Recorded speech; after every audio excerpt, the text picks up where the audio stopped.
दिल्ली में रहने वाले प्रकाश की शादी अरेंज मैरिज के तौर पर मेनका से हुआ था। दोनों की शादी अरेंज मैरिज होने के कारण वे दोनों एक दूसरे को पहले से नहीं जानते थे। शादी करने के बाद दोनों एक दूसरे को जानना शुरू हुआ। कुछ ही दिनों में दोनों एक दूसरे को अच्छी तरह से जानने लगे थे। जब दोनों में अच्छी तरह से जान पहचान हुई तो दोनों एक दूसरे को समझ बूझने लगे थे। तो प्रकाश को लग रहा था कि उसे एक बेहतर जीवन साथी पत्नी मिली है, क्योंकि उसे पूरी तरह से समझने के बाद उसे समझ में आ गया था कि लव मैरिज करना जरूरी नहीं है। अरेंज मैरिज में भी जीवन साथी पत्नी मिल जाती है। प्रकाश और मेनका की नई नई शादी हुई थी। इसी कारण से दोनों एक दूसरे को अच्छी तरह से समय देते थे। उसके बाद दोनों एक दूसरे के काम में हाथ बटाया करते हैं। पति पत्नी दोनों में खूब ज्यादा प्यार होने लगा था। अब उसकी पत्नी भी प्रकाश को समझ गई और उसे किसी भी प्रकार की कोई भी परेशानी या कोई सामान की जरूरत पड़ने से पहले ही उसकी पत्नी प्रकाश के सामने हाजिर कर देती थी। शादी होने के 1 महीने बाद प्रकाश अपने दोस्त राम को अपने घर खाने पर बुलाता है। प्रकाश और मेनका का प्यार देखकर राम बोला, आपने तो अरेंज मैरिज की है, लेकिन तुम्हारी पत्नी बहुत अच्छी है, तुम्हारा बहुत ज्यादा ख्याल रखती है और तुम दोनों भी अच्छी तरह से अपना काम कर रहे हो। भाई प्रकाश, तुम्हारी पत्नी तो बहुत ज्यादा खूबसूरत है और हर काम में तुम्हारा बहुत ज्यादा ध्यान रखती है। तुम बहुत ज्यादा खुश नसीब हो। तुम्हें अरेंज मैरिज होने के बावजूद भी इतनी सुंदर अच्छी जीवन संगनी मिली है। एक दिन प्रकाश मेनका से कहता है कि तुम जाकर तैयार हो जाओ, हम लोग कहीं बाहर घूमने चलते हैं। हम दोनों की शादी के इतने दिन हो गए हैं और ऑफिस का काम होने के कारण हमें टाइम भी नहीं मिलता घूमने के लिए। चलो आज हम दोनों घूमने के लिए कहीं चलते हैं।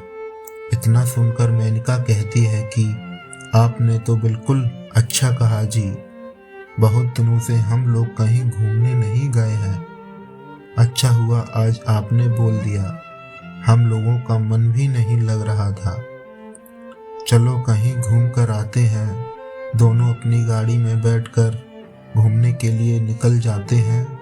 रास्ते में जब रोड पर गाड़ी चल रही होती है तो उनकी ट्रक एक्सीडेंट होने के कारण दोनों दुर्घटनाग्रस्त हो जाते हैं। प्रकाश को जब होश आता है तो वह अस्पताल में था और अपनी पत्नी मेनका को ढूंढने लगता है। प्रकाश अपनी पत्नी को खोजते दूसरे कमरे में चला जाता है, जहां पर देखता है कि उसके सर अथवा पैर में बहुत ज्यादा चोट आई है। प्रकाश घबराकर डॉक्टर से पूछता है कि मेरी पत्नी की तबीयत ठीक तो है, क्या वह सही हो जाएगी? तभी डॉक्टर कहता है कि तुम्हारी पत्नी की पैर की नसों में ज्यादा खून बहने के कारण पैर को काटना पड़ा है, वह नहीं चल सकती है। डॉक्टर के कहते ही मेनका की आंखों से आंसुओं की धारा बहने लगती है और बोलती है कि मैं आपके ऊपर अब बोझ बन गई हूँ। उसके बाद प्रकाश कहता है, ऐसी कोई बात नहीं है, इतने दिनों से तुमने मेरा ख्याल रखा था, अब मेरा फर्ज बनता है कि मैं भी तुम्हारा ख्याल रखूं।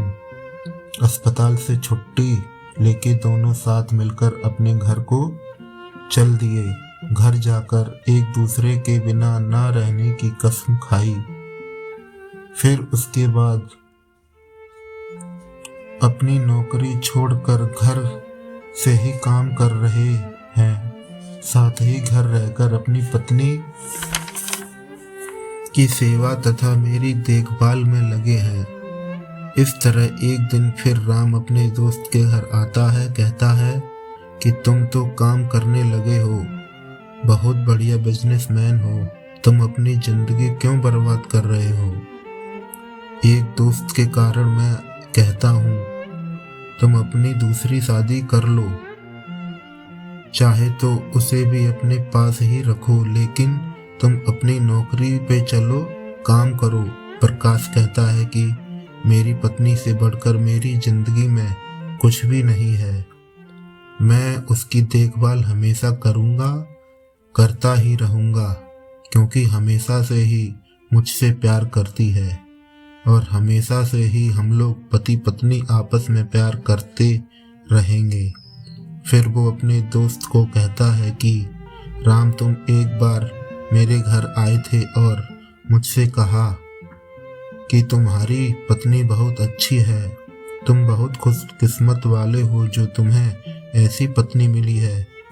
प्रकाश राम से कहता है, आखिरकार जितना दिन उसने मेरी मदद की है, मेरा भी फर्ज बनता है कि मैं उसे जिंदगी भर मदद करता रहूँगा।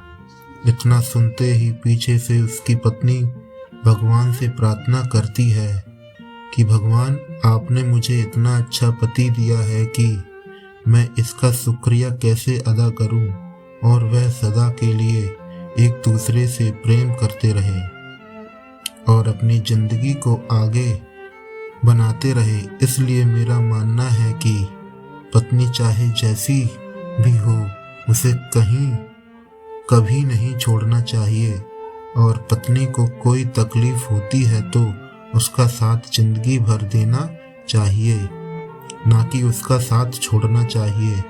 पति पत्नी का साथ 7 जन्मों का होता है।